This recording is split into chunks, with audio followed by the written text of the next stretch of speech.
The James Webb Space Telescope is upsetting the apple cart. All of a sudden, we realize that we may have to rewrite all the textbooks about the beginning of the universe. Well, that's the problem, as famous American physicist Michio Kaku stated a year ago. Everything is in a tizzy because of the James Webb Space Telescope. It has just occurred to us that we might need to revise every single textbook on the subject of how the cosmos came to be. A galaxy like our Milky Way, which has 100 billion stars and is billions of years old, requires an enormous amount of time to form. It takes many billions of years to create a galaxy like the Milky Way. However, 6 galaxies as large as the Milky Way, discovered by the James Webb Telescope, existed within 500 million years of the Big Bang. The James Webb Telescope has identified 6 galaxies that exist 500 million years after the Big Bang and are as large as the Milky Way itself.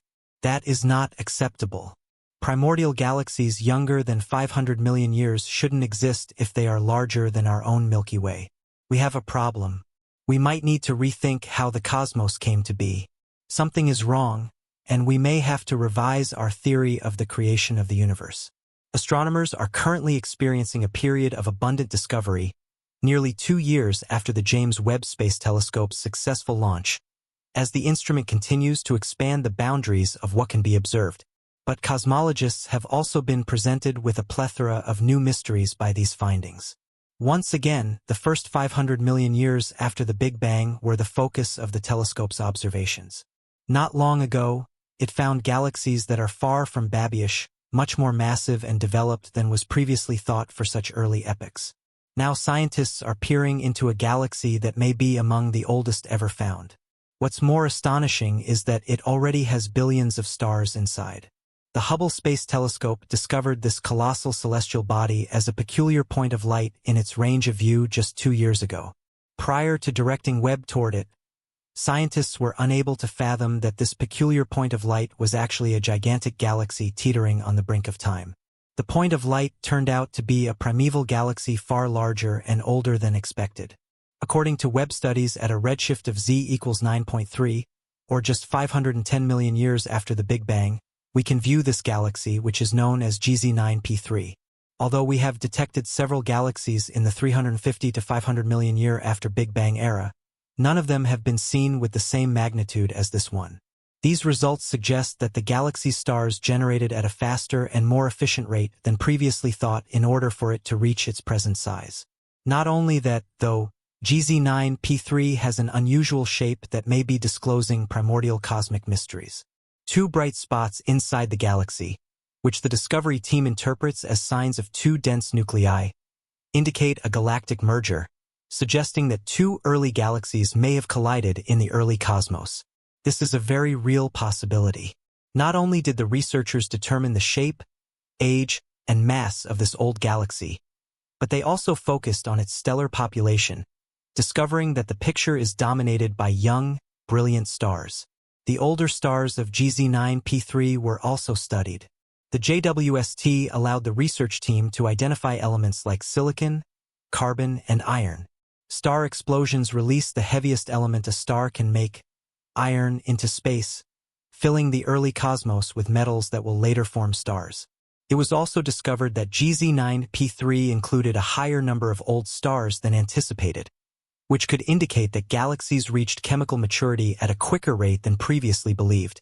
Stars likely formed considerably earlier than previously thought and had aged sufficiently by this cosmic period, casting doubt on our present knowledge of galaxy formation. In light of these results, a new model might be needed to account for the enormous size and chemical maturity of galaxies, as well as their quick expansion into these states.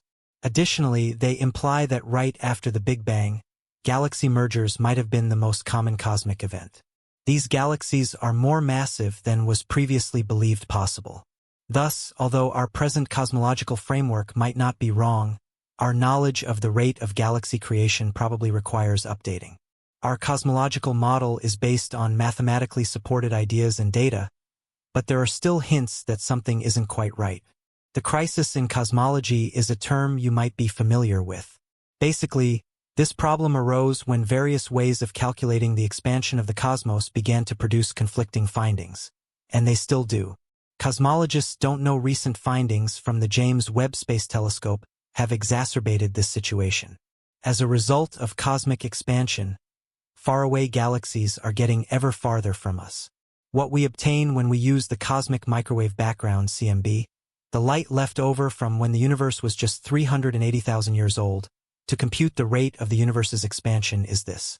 Then there's the other approach that compares the apparent brightness of faraway supernovae to the expected brightness. We also get the rate of cosmic expansion from this, which is known as the conventional candle technique. The Hubble constant is the name given to the rate of expansion. On the other hand, the cosmological crisis is the Hubble tension, which is the difference in findings between the two approaches. However, it is no longer the exclusive crisis. Our theories are being tested to their limits by a brand new cosmic conundrum. My entire life has been devoted to refining a single hypothesis of the cosmos, and now even that notion is under scrutiny. This is exactly how science advances. Therefore, I'm all for it, Kaku remarked. Countless stars can be seen when one looks up at the sky, provided that they are not in a metropolis where light pollution is a problem. The Andromeda galaxy, which appears faint among the stars, may possibly be visible to you. Planets, galaxies, and stars abound throughout the cosmos, which is why their size in relation to the cosmos is an open subject. Just how much stuff is there?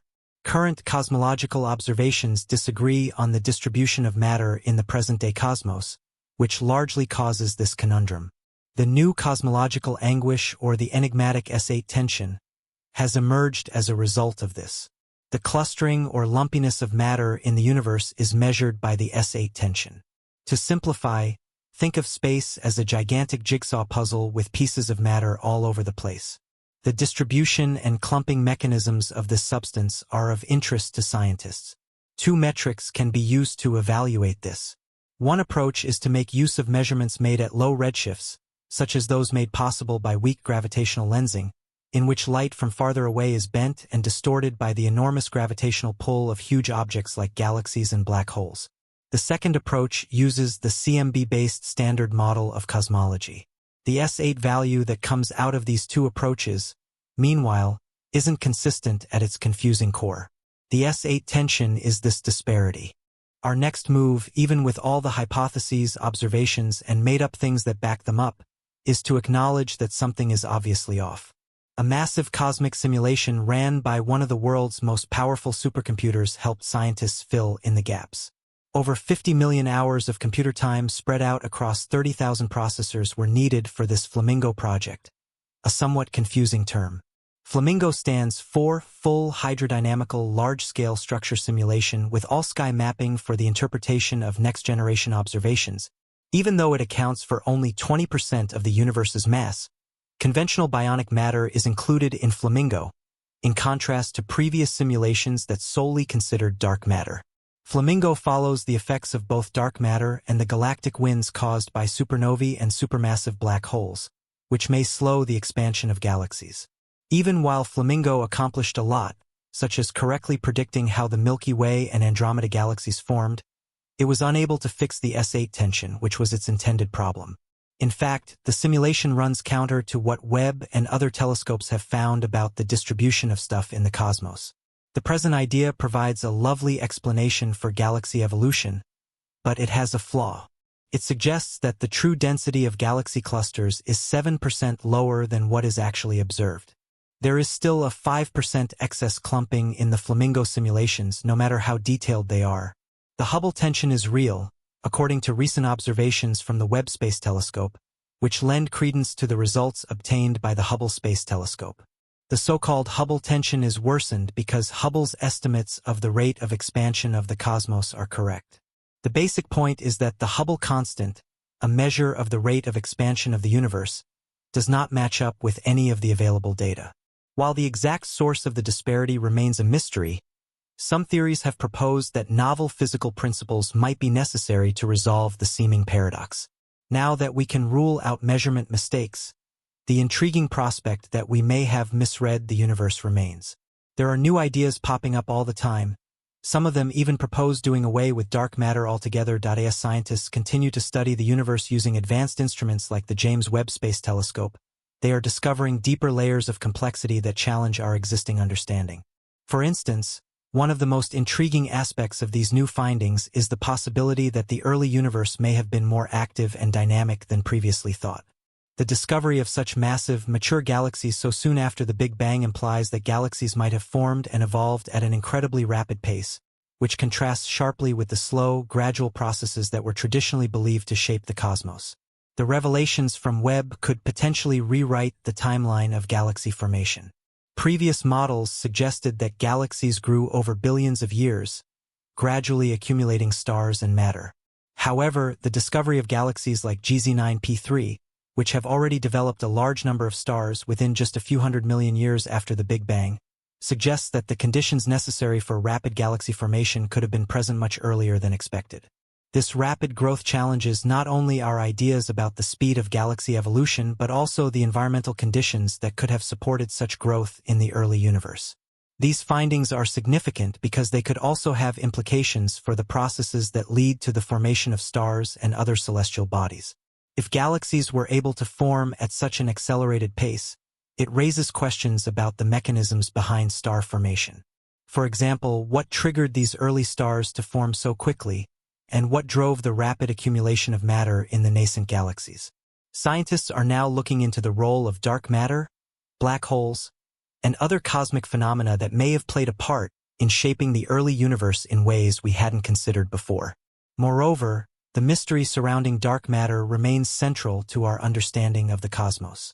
Dark matter is believed to make up a significant portion of the universe's mass, yet it has never been directly observed. Some theories suggest that dark matter could have influenced galaxy formation by acting as a gravitational anchor, helping to gather the necessary matter for star formation. However, the rapid development of galaxies observed by Webb challenges this theory, prompting scientists to explore alternative ideas, such as the potential role of primordial black holes or exotic particles yet to be discovered.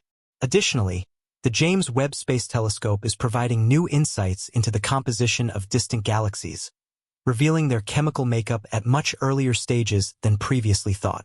The detection of heavier elements like iron and carbon in these galaxies suggests that they formed stars capable of processing lighter elements into these more complex substances, thus accelerating the chemical evolution of the universe.